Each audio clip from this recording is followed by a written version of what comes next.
नमस्ते विद्यार्थियों, बगलू महिला पीजी महाविद्यालय के ऑनलाइन क्लासेज में आप सभी का हार्दिक स्वागत, हार्दिक अभिनंदन। हम बीए पार्ट सेकंड जो है हमारा राष्ट्रीय आय, उसके बारे में पढ़ रहे थे। तो पिछले वीडियो में हमने उसका बेसिक पढ़ा है। आज हम जो पढ़ने वाले हैं राष्ट्रीय आय के आधुनिक दृष्टिकोण पढ़ेंगे। पहले हमने जो पढ़ा था वो पुराना दृष्टिकोण था, प्राचीन दृष्टिकोण था। आज हम इसकी आधुनिक जो दृष्टिकोण होगा राष्ट्रीय आय का वो पढ़ने वाले हैं। अर्थात अगर एक शब्द में कहूँ तो पिछली बार जो हमने पढ़ा था वो उसमें केवल एक ही मान्यता थी, एक ही अवधारणा थी। उस एक ही लाइन में, एक ही पैराग्राफ में, एक ही परिभाषा में सब कुछ समाहित था। परंतु आधुनिक दृष्टिकोण के जो हमारे अर्थशास्त्री थे उन्होंने राष्ट्रीय आय को अलग अलग रूप में देखा है। उनकी विभिन्न अवधारणाओं का जन्म हुआ है। उन सभी को हम पढ़ने वाले हैं। इस वीडियो में आज हम जो पढ़ने वाले हैं वो राष्ट्रीय आय का आधुनिक दृष्टिकोण, उसमें भी हम इसके अवधारणाओं को पढ़ेंगे। पहले हम पढ़ेंगे कि राष्ट्रीय आय की आधुनिक दृष्टिकोण क्या है, उसके बाद में इसकी अवधारणाओं को पढ़ेंगे कि इसकी अवधारणा क्या है, और उसके बाद में जो इसकी एक जो अवधारणा है उस एक अवधारणा की हम विशेषता पढ़ेंगे। ठीक है विद्यार्थियों, तो आधुनिक दृष्टिकोण को आज हम चालू करने वाले हैं, प्रारंभ करने वाले हैं। तो चलिए आज हम इसको प्रारंभ करते हैं। आधुनिक दृष्टिकोण के हिसाब से जो भारतीय राष्ट्रीय आय समिति जो है, दोबारा सुनेंगे, भारतीय राष्ट्रीय आय समिति, उसने जो है एक परिभाषा बनाई है। आज हम उस परिभाषा को पहले पढ़ते हैं कि भारतीय जो राष्ट्रीय आय की समिति है, भारतीय राष्ट्रीय आय की समिति है, उसका क्या कहना है राष्ट्रीय आय के बारे में। देखते हैं विद्यार्थियों, भारतीय राष्ट्रीय आय समिति के अनुसार एक निश्चित अवधि में, एक निश्चित अवधि अर्थात जो एक वर्ष होता है उसकी एक निश्चित अवधि होती है। देखेंगे एक बार, एक निश्चित अवधि में उत्पादित वस्तुओं और सेवाओं की, एक निश्चित अवधि में उत्पादित वस्तुओं और सेवाओं की मात्रा को विशेष ध्यान रखना विद्यार्थी। सेवाओं और वस्तुओं की मात्रा की बात कर रहा है ये। मात्रा को बिना दोहरी गणना, अर्थात एक ही चीज को बार बार नहीं गिनना, बिना दोहरी गणना राष्ट्रीय आय में सम्मिलित किया जाता है। अर्थात ये कह रहा है कि एक वर्ष के अंतर्गत आप जितनी भी सेवाएं तथा उत्पादन करते हो उसकी जो मात्राएं जो होती है वो राष्ट्रीय आय में सम्मिलित करेंगे, परंतु उसकी दोहरी गणना नहीं होनी चाहिए। तो पिछले जो प्राचीन में राष्ट्रीय आय में पढ़ा था उसमें दोहरी गणना का कोई जिक्र नहीं था, लेकिन यहाँ पर दोहरी गणना के बारे में बोला गया है कि दोहरी गणना नहीं होनी चाहिए इस जगह आधुनिक दृष्टिकोण में। देखेंगे वो दोहरी गणना किसे कहते हैं, पहले इसको समझ लेते हैं। कई विद्यार्थी को हो सकता है कि आता हो दोहरी गणना क्या है, और कई विद्यार्थी को नहीं आता हो कि दोहरी का मतलब होता है एक से ज्यादा बार, दो बार आ जाना। तो दोहरी गणना किसी को आता है, किसी को नहीं आती। ठीक है विद्यार्थियों, पहले हम दोहरी गणना को एक बार समझ लेते हैं कि दोहरी गणना क्या है। विद्यार्थियों, दोहरी गणना का मतलब ये होता है किसी भी वस्तु को दो बार जोड़ना। अगर आप किसी वस्तु को दो बार जोड़ देते हो तो राष्ट्रीय आय जो होगी वो अधिक हो जाएगी। इसलिए विद्यार्थियों, हमें कभी भी राष्ट्रीय आय में दोहरी गणना नहीं करनी है। अर्थात किसी भी एक वस्तु जो आप बना रहे हो या कोई सेवा हो सकती है, उसका जो बाजारिक मूल्य जो होगा उसको हमें एक ही बार राष्ट्रीय आय में जोड़ना है। उदाहरण ले सकते हैं, एक बार हम देखेंगे एक बार कि एक किसान जो होता है वो गेहूं उगाता है। ठीक है, अब किसान ने 100 बोरी गेहूं उगाई और हमने अगर राष्ट्रीय आय में 100 बोरी जो गेहूं है उसकी राशि को जोड़ दिया है, तो यहाँ पर 100 बोरी जो है गेहूं की वो पहले जुड़ चुकी है। अगर इनमें से मैं 10 बोरी ले जाता हूँ, इनमें से अगर मैं 10 बोरी ले जाता हूँ और मैं भी अगर उसको राष्ट्रीय आय में जुड़वा देता हूँ तो देखेंगे एक बार 100 बोरी तो किसने जुड़वाई थी, किसान ने जुड़वाई थी, और प्लस 10 बोरी जो मैंने गया था मैंने भी जुड़वा दी, तो टोटल मिला के कितनी बोरी होगी विद्यार्थियों? 110 बोरी हो गई।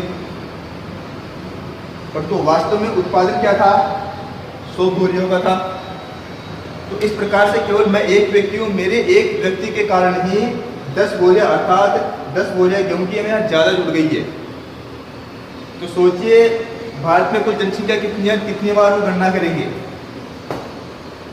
तो इस प्रकार से हमें दोहरी गणना से राष्ट्रीय आय में बचना है, हमें दोहरी गणना को अवॉइड करना है। एक ही चीज़ को, एक ही वस्तु को या एक ही सेवाओं को बार बार नहीं जोड़ना है।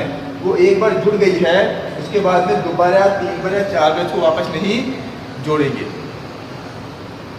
ये कहना चाह रहा है, हमारी जो आधुनिक परिभाषा है ये कहना चाह रही है कि आप जो भी एक वर्ष में उत्पादित होने वाली वस्तु और सेवाओं को हमें योग करना है, परंतु वो योग जो होगा वो दोहरी गणना रहित होना चाहिए, सहित नहीं होना चाहिए।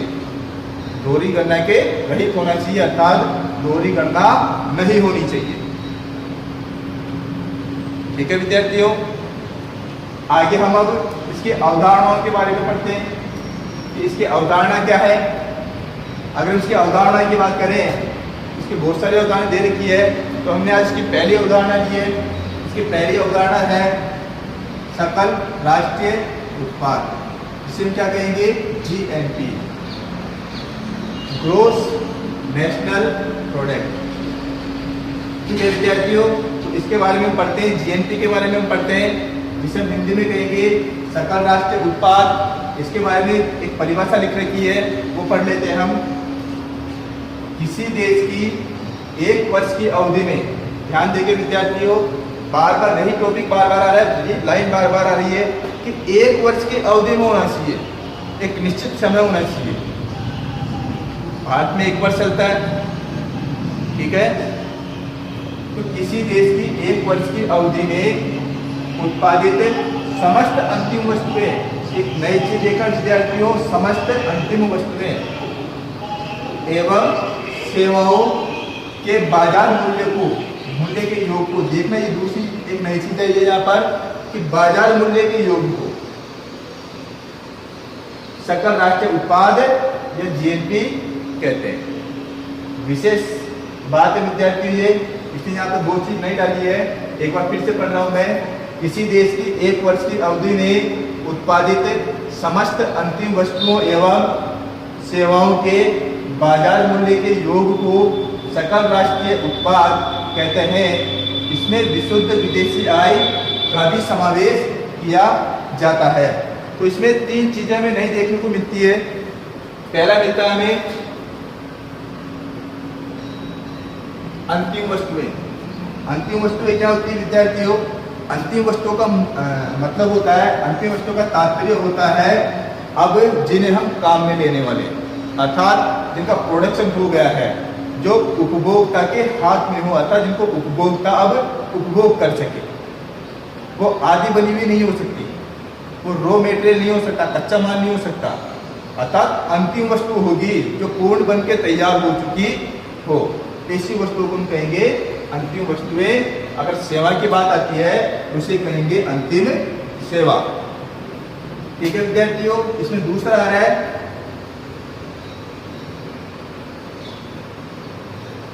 बाजारिक मूल्य, अर्थात बाजार में उस वस्तु का या उस सेवा का उस समय क्या मूल्य है। जब बाजार में आप जो वस्तु बेच रहे हो, अभी इसका क्या मूल्य से मतलब नहीं, जब आपने काम किया है, जब आपने उत्पादन किया है, जब आपने मार्केट में वस्तु को उतारा है, जिस वर्ष की आप गणना कर रहे हो, उस समय उस वस्तु और सेवा का बाजार का मूल्य क्या है, अर्थात जो अंतिम वस्तु और सेवा होगी उसका जो बाजारिक मूल्य होगा, उसका जो योग होगा, उस योग को हम क्या कहेंगे, उसको जोड़ देंगे तो वो निकलेगा हमारे पास सकल राष्ट्रीय उत्पाद। एक और विद्यार्थी इसमें नई चीज देखने को मिली है, इसमें विशुद्ध विदेशी आय, विशुद्ध विदेशी आय का भी समावेश किया जाता है, अर्थात विदेशों से जो आय प्राप्त हो रही है उस आय का भी हमें इसमें ही समावेश करना है। वो आय भी हमें इसी में ही जोड़नी है। विदेश से कोई आय प्राप्त हो रही है तो उसको देख लेंगे, किसमें जोड़ेंगे, सकल राष्ट्रीय उत्पाद में हमें इसमें जोड़ देना है। ठीक है विद्यार्थियों, आगे हम चलते हैं, इसकी विशेषताओं के बारे में पढ़ते हैं। विद्यार्थियों मुझे लगता है आपको समझ में आ गया होगा।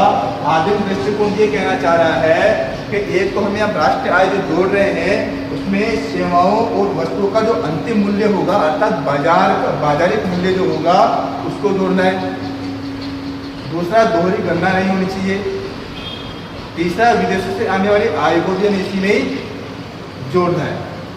ठीक है विद्यार्थियों, अब हम इसकी विशेषताएं पढ़ते हैं। विद्यार्थियों की विशेषताएं क्या है, इसकी विशेषताएं पढ़ रहे हैं, ध्यान से देखेंगे हम। राज्य आय के आधुनिक दृष्टिकोण है। आधुनिक दृष्टिकोण में अवधारणाएं हैं। इसकी जो अवधारणाएं हैं, इसकी पहली जो अवधारणा है वह सकल राष्ट्रीय उत्पाद इसकी अवधारणा है। उस अवधारणा में पढ़ ली है। अब हम उस अवधारणा की विशेषता पढ़ रहे हैं कि सकल राष्ट्रीय जो उत्पाद है उससे ये अवधारणा है, अवधारणा की विशेषता क्या है। केवल इसी अवधारणा की विशेषता पढ़ रहे हैं हम, सभी अवधारणा की विशेषता नहीं है ये केवल सकल राष्ट्रीय उत्पाद जो अवधारणा है ये केवल उसी की विशेषता है। देखेंगे एक बार विशेषता का इसका पहला पॉइंट है अंतिम वस्तु और सेवाओं का बाजारिक मूल्य। वही बात वापस दोहरा रहा है कि अंतिम जो हमारे पास वस्तु है या सेवाएं हो या दोनों हो, उनका बाजारिक मूल्य जो है उस बाजारिक मूल्य को हमें जोड़ना है। ठीक है विद्यार्थियों, आगे चलते हैं। दूसरा, केवल आर्थिक क्रियाओं का सम्मिलित करेंगे, समावेश करेंगे। इसमें केवल आर्थिक, जिससे मुद्रा से संबंधित हो या मुद्रा में मापनीय हो, हम उसको जोड़ने वाले हैं। उन्हीं चीज़ों को हम लेंगे जो आर्थिक, जो पैसे से जुड़ी हुई होती है, जो प्रथम बार उत्पादित होती हो। द्वितीय बार बिक्री है तो उसका कोई लेना देना नहीं, प्रथम बार में हम सब कुछ करेंगे। देखेंगे एक बार मैं किसी कंपनी में कार्यरत हूँ और कंपनी के इनकम है महीने के 500 करोड़। मुझे यहाँ पर साल के अंदर जो है 15 लाख रुपए देते हैं। चीज़ को आप समझना एक बार। तो कंपनी ने पहले से अगर 500 करोड़ जुड़वा दिए हैं तो मुझे 15 लाख रुपए जुड़वाने की कोई आवश्यकता नहीं है। ये 15 लाख में कहीं भी काम में लूँ लेकिन उसको जोड़ना नहीं है। हो सकता है मैं LIC करवाऊँ, हो सकता है मैं किसी को दे दूँ, हो सकता है मैं उसको हस्तांतरित कर दूँ। तो ये किसी भी चीज़ रूप में हो सकती है। अगर ये इस 500 करोड़ में पहले से जुड़ी हुई है तो मुझे इसको दोबारा जुड़वाने की आवश्यकता यहाँ पर नहीं होती। जैसे ग्रेजुटी, हस्तांतरण आय, छात्रवृत्तियाँ, तो सरकार के पास जो इनकम हो रही है वो पहले जुड़ी हुई होती है, उनको दोबारा जुड़वाने की कोई आवश्यकता नहीं होती। तीसरा है वर्ष के दौरान उत्पादित, अर्थात आप जिस वर्ष की गणना कर रहे हो। गणना कैसे विद्यार्थी देखेंगे एक बार, हम थोड़ा सा इसको बिठा देते हैं। आप अगर 2019 2020 की गणना करना चाह रहे हो, ये गणना कब होगी? 2020 2021 में गणना होगी, क्योंकि ये वर्ष इस जगह पूरा होगा। तो 2019-20 की आप गणना कब करोगे? 2021 में करने वाले हो। तो 2021 में जब गणना कर रहे हो तो आपको 2019-20 की गणना करनी है। ऐसा नहीं है कि पिछली बार जो है आपने कोई 50 लाख रुपये या 50 करोड़ रुपये छोड़ दिए थे, इस वर्ष में सम्मिलित कर ले, ये ऐसा नहीं होगा।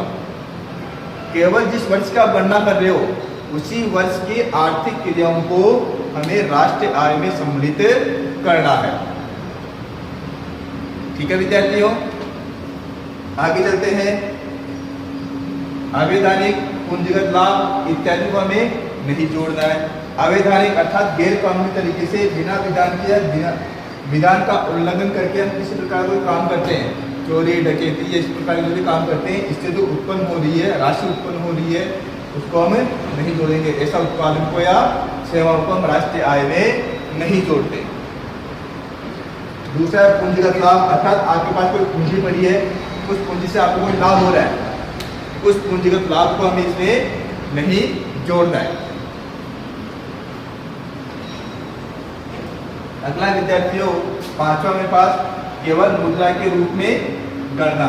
मुद्रा के रूप में गणना कैसे विद्यार्थियों? जिनका मौद्रिक मूल्य में मिल रहा है उसी के रूप में हम इसकी गणना करेंगे। जिसके में मुद्रा नहीं मिल रही हो, पैसे नहीं मिल रहे हो, जिसका कोई औचित्य नहीं है, उसको हम छोड़ देंगे। कैसे विद्यार्थी देखना, मैं किसी कंपनी में काम कर रहा हूँ, ठीक है विद्यार्थियों, और कंपनी ने मेरे को पैसे दिए हुए, मेरे को 50,000 रुपये दिए। ये 50,000 रुपये जो है वो जुड़ जाएंगे क्योंकि ये मुद्रा के रूप में है। अगर मैंने हेल्प कर दी किसी की तो ये हेल्प वाली चीज में नहीं जुड़ेगी।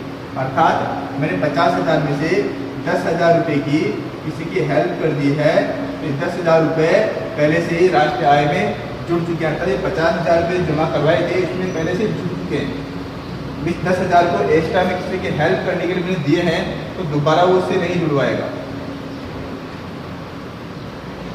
पारिवारिक स्नेह के कारण पैसे देते हैं, किसी रिश्ते के कारण पैसे देते हैं, या किसी की हेल्प करने के लिए हम पैसे देते हैं, तो इनको में नहीं जोड़ना है। ठीक है विद्यार्थियों, इसका है मुद्रा के रूप में, जिसको मुद्रा में मापनी हो उसको मुद्रा में तोल सकते हैं, मुद्रा में माप सकते हैं, केवल उसी को जोड़ना है। हम क्या स्नेह को मुद्रा में माप सकते हैं क्या? पारिवारिक रिश्तों को मुद्रा में माप सकते हैं क्या? इनको में नहीं जोड़ेंगे। अगला विद्यार्थियों, वस्तु प्रवाह को व्यक्त करती है। तो ये सबसे इम्पोर्टेंट बात है कि सेवाओं का प्रवाह भी होता है लेकिन वो दिखाई नहीं देता, परंतु वस्तु का जो प्रवाह होगा, मैंने वस्तुएं बनाई है तो मेरे पास कंपनी है वस्तु बनाने की, मैं वस्तुएं बना रहा हूँ तो मैं होलसेलर को दूंगा, वो रिटेलर को देगा, वो फिर उपभोक्ता को देगा। तो इस प्रकार से वस्तु का जो प्रवाह है उस वस्तु को प्रवाह को भी ये राष्ट्रीय आय क्या करेगी? सकल राष्ट्रीय उत्पाद, इसको भी व्यक्त करती है, इसको भी बताती है। तो विद्यार्थी एक बात ध्यान रखना, वो वस्तु जो है वो एक ही बार जुड़ेगी, चाहे वो 10 लोगों के पास क्यों नहीं जा रही हो, उसका उत्पादन एक बार हुआ है तो एक ही बार हमें इसको जोड़ना है। अगला विद्यार्थियों, विदेशों से प्राप्त आय भी इसमें जोड़नी है। नोट कर ले विद्यार्थियों, हम क्या पढ़ रहे हैं? सकल राष्ट्रीय उत्पाद पढ़ रहे हैं। तो सकल राष्ट्रीय उत्पाद के अंतर्गत विदेशों से जो आय प्राप्त हो रही है उस विदेशों से प्राप्त होने वाली आय को भी हमें इसमें जोड़ देना है। फिर से सुन ले, ये सकल राष्ट्रीय उत्पाद है, ये विशुद्ध या नेट नहीं है। नेट होता तो विदेशों से आने वाली आय को नहीं जोड़ते, एग्जैक्ट सकल है ये। तो सकल के अंदर विदेशों से जो भी आय प्राप्त हो रही है, विदेशों से प्राप्त होने वाली आय जो होगी उसको भी हमें राष्ट्रीय आय में जोड़ देना है। विदेशों से प्राप्त होने वाली आय कैसे? जैसे मैं एक्सपोर्ट कर रहा हूँ किन वस्तुओं का, विदेशों में वस्तुएं बेच रहा हूँ, वहाँ से इनकम हो रही है, जोड़ दो। मैं विदेश में काम कर रहा हूँ, नागरिकता भारत की है, टैक्स मुझे भारत में देना है, मैं वहाँ पे काम कर रहा हूँ, राशि जो है भारत में आ रही है, इस प्रकार से उनको ऐड कर देंगे। ठीक है विद्यार्थियों, तो आज हमने जो पढ़ा है राष्ट्रीय आय की जो आधुनिक दृष्टिकोण है, उस आधुनिक दृष्टिकोण का जो विभिन्न अवधारणा है, हमें पहली अवधारणा लिए इनमें से सकल राष्ट्रीय उत्पाद, हमें पहली अवधारणा पढ़ी है, अर्थात पहली अवधारणा की जीएनपी जो है, अर्थात सकल राष्ट्रीय उत्पाद को हम जीएनपी भी कहते हैं, इसकी विशेषताओं भी हमने पढ़ ली। ठीक है विद्यार्थियों।